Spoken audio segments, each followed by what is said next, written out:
In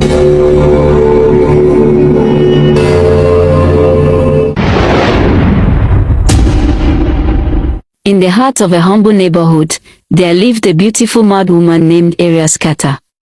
She had long, flowing hair and nice curves that turned heads wherever she went. Despite her mental state, Ariaskata's beauty shone through, and her presence was hard to ignore. Ariaskata lived near her family house but spent most of her days sitting by the roadside, eating and dancing to herself. No one knew what had driven her to madness, but the neighborhood had grown accustomed to her antics. One day, a young man named Obi walks by Ariaskata as she sat by the roadside. Obi was known for his kindness and humility. He lived with his parents in a small bungalow and was always smiling. As he walked, he noticed Ariaskata crying and begging for food. He stopped and gave her the soft loaf of bread he was holding. Ariaskata's eyes lit up, and she devoured the bread quickly. Obi smiled, but when he got home, his parents asked him about the bread they had sent him to buy. And Obi explained what had happened. They frowned, warning him not to waste their money on mad people. But Obi didn't listen. He continued to help Ariaskata, sharing his food with her whenever he saw her. As time passed, Obi and Ariaskata became good friends. Whenever Ariaskata saw Obi, she'd yell his name happily, and he'd give her whatever he had on him. The neighborhood people gossiped about their friendship, calling Obi stupid for befriending a mad woman. But Obi didn't care. Months went by, and Ariaskata's stomach began to grow. The neighborhood whisper started, "She's pregnant." Fingers pointed at Obi, accusing him of being responsible. Obi was devastated, explaining to his parents that he wasn't responsible. But they found it hard to believe him. The craziest part was when Ariaskata would smile and mention Obi's name whenever she was asked about the pregnancy. The news reached Ariaskata's family, and they marched to Obi's house, demanding he marry their daughter. Obi's parents were shocked, and Obi himself was confused. He didn't know what to do. Ariaskata's family insisted that Obi was responsible and should take care of her and the unborn child. As the days went by, Obi's life became a whirlwind. He tried to clear his name, but Ariaskata's words kept pointing to him. The neighborhood gossip continued, and Obi's reputation was tarnished. One day, Obi decided to talk to Ariaskata. He sat with her by the roadside and asked, "Ariaskata, why do you keep saying I'm the father of your child?" Ariaskata looked at him with a smile and said, "Because you are my friend, Obi, I love you." Obi's heart melted. He realized that Ariaskata's words weren't about the pregnancy but about the friendship they shared. He decided to stand by her, not because he was responsible for the pregnancy but because he cared for her. As the pregnancy progressed, Obi's curiosity got the better of him. He began to sneak around Ariaskata's wooden hut at night, hiding in the shadows, waiting to see or hear something that might give him a clue about the father of her child. The nights were dark and quiet, with only the occasional hooting of an owl or barking of a stray dog breaking the silence. One night, Obi's patience paid off. He saw a mature man sneaking into Ariaskata's hut. Obi's eyes widened as he looked closely and recognized the man. It was Alhaji Monta, a generous philanthropist who was well respected in the neighborhood for his charitable deeds. Alhaji was known for his giveaways and kindness to those in need. He would often drive around, distributing cash and smiling warmly at those he met. Obi was shocked to see Alhaji sneaking into Ariaskata's hut. What could he be doing there? Could he be the father of Ariaskata's child? Obi wondered, his mind racing with questions. He quickly removed his smartphone from his pocket and waited, trying not to make a sound. 40 minutes later, Alhaji stepped out of the hut, sweating and smiling. Obi's heart skipped a beat as he quickly took pictures of Alhaji, hoping that this evidence would clear his name of all accusations and gossip. He felt a wave of relief wash over him as he captured the images, thinking that this would finally put an end to the speculation about his involvement with Ariaskata. However, Obi's relief was short-lived. The flash from his phone caught Alhaji's attention, and he quickly looked around, noticing someone was taking pictures of him. Alhaji's expression changed from calm to furious in an instant.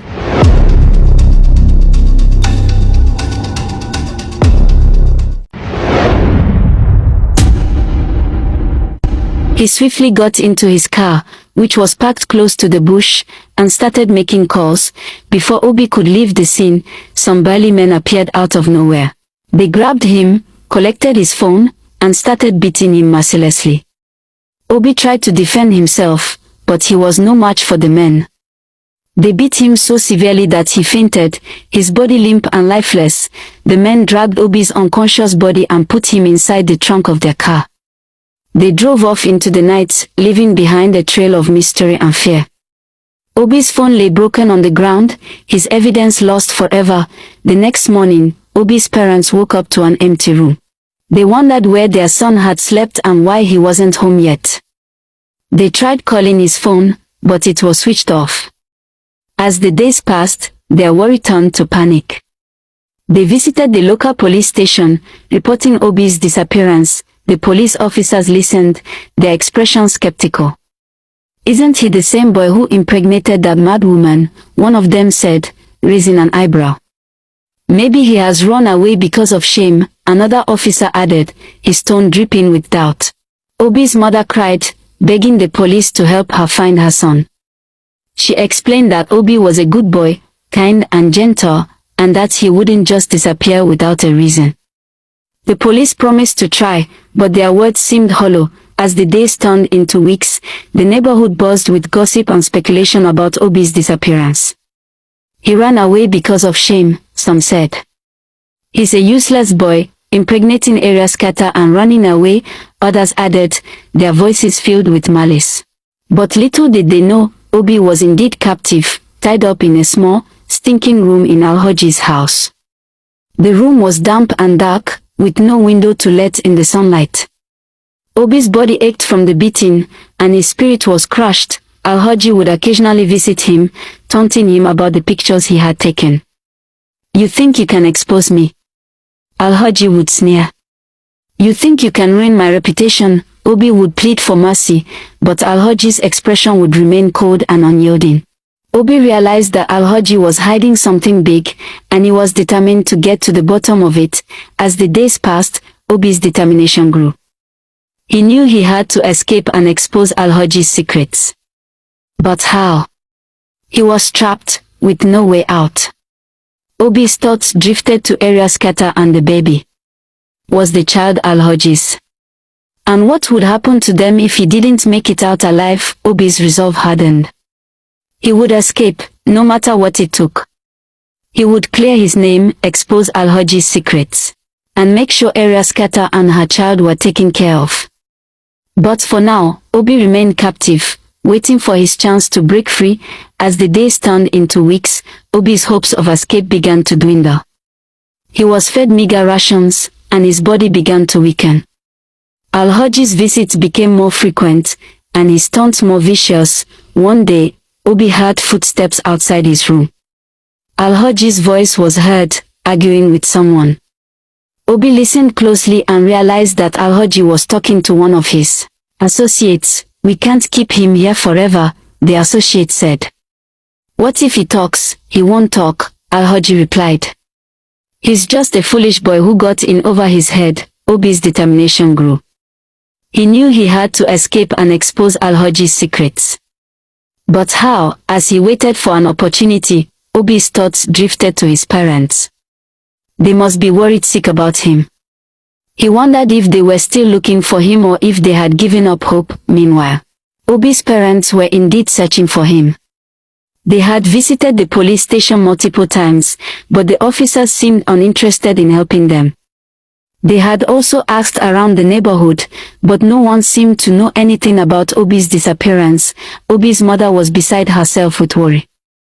She would often cry herself to sleep, thinking about her son's fate. Obi's father tried to stay strong, but he too was worried. He knew his son was a good boy, and he couldn't understand why he would disappear without a word. As the weeks turned into months, Obi's parents' hopes began to dwindle. They had almost given up hope of ever seeing their son again. But Obi's mother refused to give up. She would often visit the police station, begging them to do more to find her son. One day, Obi's mother received a call from an unknown number. "Do you want to see your son again?" a voice asked. Obi's mother's heart skipped a beat as she listened to the voice. "Yes, please," she begged. "Tell me where my son is," the voice on the other end laughed. "You'll never see him again," it said. "He's in a place where he'll never be found." Obi's mother's world came crashing down. She collapsed to the ground, crying uncontrollably. Obi's father tried to comfort her, but he too was devastated. As the months passed, Obi's parents' lives were filled with sadness and despair. They had lost their son, and they didn't know if they would ever see him again. But Obi was still alive.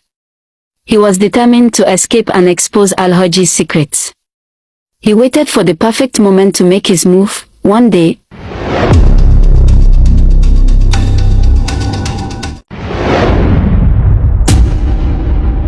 Alhaji came to visit Obi, accompanied by one of his associates. Obi saw his chance. He pretended to be weak and helpless, waiting for Alhaji to come closer. As Alhaji approached, Obi suddenly sprang into action. He grabbed Alhaji's associate and used him as a shield, holding him tightly. Alhaji was caught off guard, and he stumbled backward. Obi took advantage of the distraction. He pushed the associate aside and made a run for the door. He managed to unlock it and ran out of the room, slamming the door shut behind him. Obi found himself in a long corridor. He ran as fast as he could, his heart pounding in his chest. He could hear Alhaji and his associate shouting behind him. Obi finally reached the main door and flung it open. He ran out into the bright sunlight, gasping for air. He looked around, trying to get his bearings. As he ran, he saw a taxi parked nearby and ran towards it. He jumped in and told the driver to take him to the police station. As they drove away, Obi looked back and saw Alhaji and his associates chasing after them. But they were too late. Obi was finally free. Obi's heart was filled with joy and relief. He had escaped, and he was going to expose Alhaji's secrets. He was going to clear his name and bring Alhaji to justice, but as he looked out the window, Obi's thoughts turned to Ariaskata and the baby. What had happened to them? Were they okay? Obi's determination grew. He would make sure Ariaskata and her child were taken care of. He would do everything in his power to protect them. As the taxi approached the police station, Obi felt a sense of hope. He was going to get justice, and he was going to be reunited with his parents. As Obi arrived at the police station, he was greeted by the familiar faces of the officers. He told them everything, from his suspicions about Alhaji to his escape from the house. The officers listened intently, their expressions growing more serious with each passing moment. One of the officers, a stern-looking man with a thick beard, nodded thoughtfully. "We'll need to investigate further, Obi," he said. "But it sounds like we have a serious case on our hands." Obi nodded, feeling a sense of relief wash over him. He was finally going to get to justice. The police officers began to question Obi, asking him about his experiences and what he knew about Alhaji's activities. Obi answered their questions to the best of his ability, providing as much detail as possible. As the interrogation continued, Obi's mind wandered back to Ariaskata and the baby. He wondered how they were doing and if they were safe. He knew he had to find out more about Alhaji's involvement with Ariaskata and the baby. The police officers seemed to sense Obi's concern. "Don't worry, Obi," one of them said. "We'll look into Ariaskata's situation and make sure she's safe." Obi nodded, feeling a sense of gratitude towards the officers. After what felt like hours, the officers finally finished their questioning. They told Obi that they would do everything in their power to bring Alhaji to justice and protect Ariaskata and her child. As Obi left the police station, he felt a sense of hope. He knew that he still had a long way to go. But he was determined to see justice served.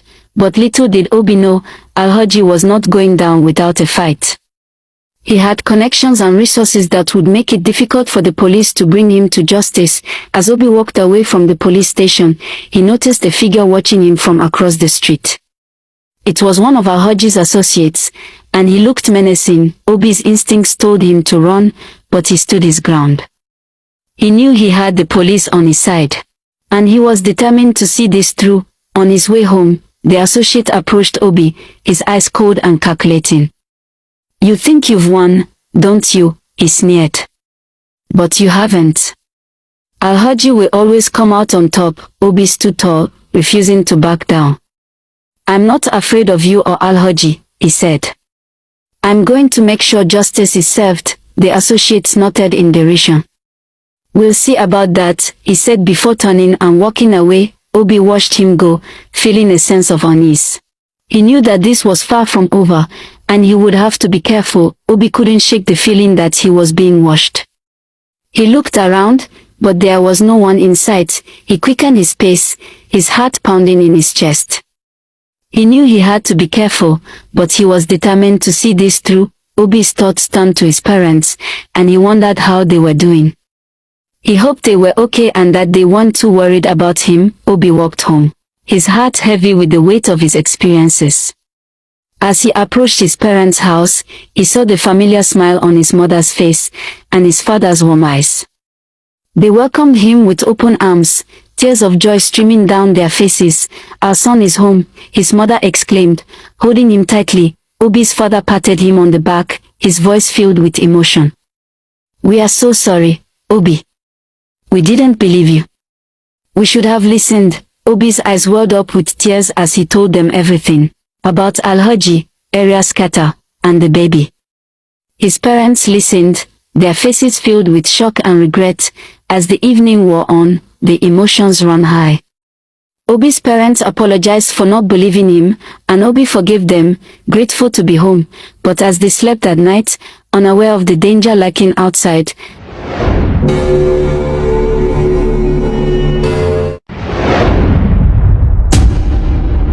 Alhaji's boys crept up to the house. They poured gasoline around the perimeter and set the house ablaze. The flames engulfed the house, consuming everything in their path. Obi's parents screamed, trapped inside. Obi tried to escape, but it was too late. The neighborhood awoke to the sound of screams and sirens. People rushed to the scene, horrified by the burning house. The fire department arrived, but it was too late. The house was reduced to ashes. The neighborhood was in shock, wondering what could have started the fire. Obi's body was never found, lost in the ashes of his parents' home. Alhaji's boys disappeared into the night, their faces hidden behind masks of cruelty. The community mourned, demanding justice for Obi and his family. But justice seemed elusive. As Alhaji's influence reached far and wide, despite the community's outrage, Alhaji was never arrested. He seemed to have vanished into thin air, leaving behind a trail of destruction and heartbreak. As the community mourned, a powerful man of God arrived in the neighborhood. He preached about repentance, redemption, and exposing secrets. The people gathered, drawn by his words and the sense of hope he offered. Area Scatter, still heavy with pregnancy, walked into the gathering. The man of God touched her head, and she fell to the ground. When she woke up, the madness was gone. She was delivered and free. The first words out of her mouth were Obi. The people were shocked and sad, remembering the young man who had lost his life. The man of God gave her the microphone, and she stood before the crowd, with tears streaming down her face. She told her story. She had lived a wayward life, entangled in a relationship with Alhaji Monta. He had given her gifts and money, but one day, he had given her something to drink that took away her senses.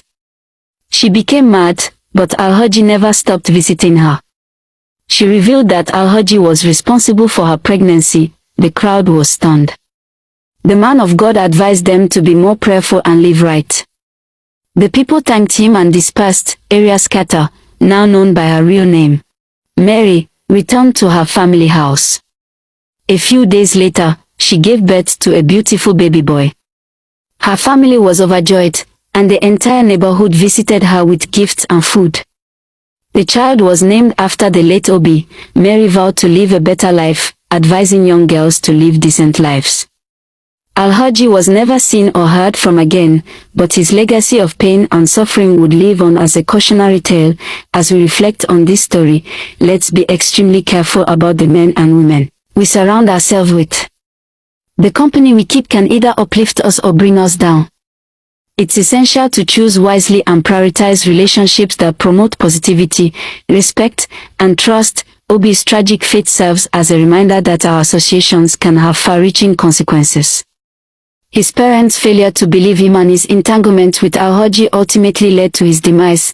Mary's life serves as a cautionary tale about the dangers of a wayward lifestyle. Her entanglement with Alhaji led to madness, pregnancy, and heartbreak. Let's learn from her experience. Be mindful of your choices and associations. A life of recklessness and immorality can lead to devastating consequences. Prioritize values, self-respect, and positive relationships. Avoid compromising your values and integrity for material gain or fleeting pleasures. Surround yourself with positive influences and people who uplift and support you. By making wise choices, we can avoid the pitfalls of a wayward life and cultivate a path of purpose, dignity, and fulfillment. If you like this story, please like and share it with your friends and loved ones. Leave your thoughts in the comment section below. We'd love to hear from you. Thank you for watching, and we look forward to sharing more interesting stories with you in the future. Bye for now.